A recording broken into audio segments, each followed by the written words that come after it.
નમસ્કાર મિત્રો, આજે આપણે મહાત્મા ગાંધીજીનું જીવન પરિચય જોઈશું.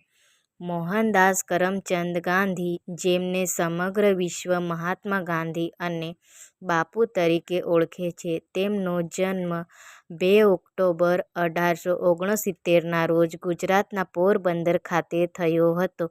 તેમના પિતાનું નામ કરમચંદ ગાંધી અને માતાનું નામ પુતળીબાઈ હતું. બાળપણથી જ ગાંધીજી સત્યવાદી, શિસ્તબદ્ધ અને ધાર્મિક સ્વભાવના હતા. પ્રાથમિક શિક્ષણ પોરબંદર અને રાજકોટમાં પૂર્ણ કર્યા પછી તેઓ કાયદાનો અભ્યાસ કરવા માટે ઇંગ્લેન્ડ ગયા અને બેરિસ્ટર બન્યા.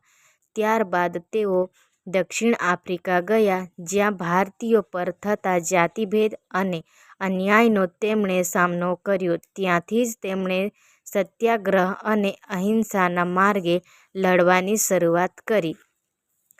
1915માં ભારત પરત આવ્યા પછી ગાંધીજીએ દેશની સ્વતંત્રતા માટે અનેક આંદોલનો ચલાવ્યા.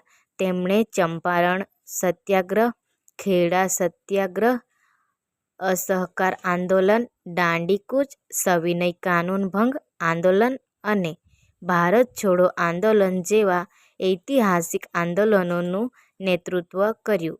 તેમના નેતૃત્વ હેઠળ લાખો ભારતીયો સ્વતંત્રતા ચળવળમાં જોડાયા. ગાંધીજી સદાજીવન અને ઉચ્ચ વિચારોમાં માનતા હતા. તેઓ ખાદી પહેરતા, ચરખો ચલાવતા અને સ્વદેશી વસ્તુઓનો ઉપયોગ કરવા પ્રેરણા આપતા. તેઓ સમાજમાં અસ્પૃશ્યતા દૂર કરવા, સ્ત્રી-પુરુષ સમાનતા, ગ્રામ વિકાસ, સ્વચ્છતા અને શિક્ષણના પ્રબળ સમર્થક હતા.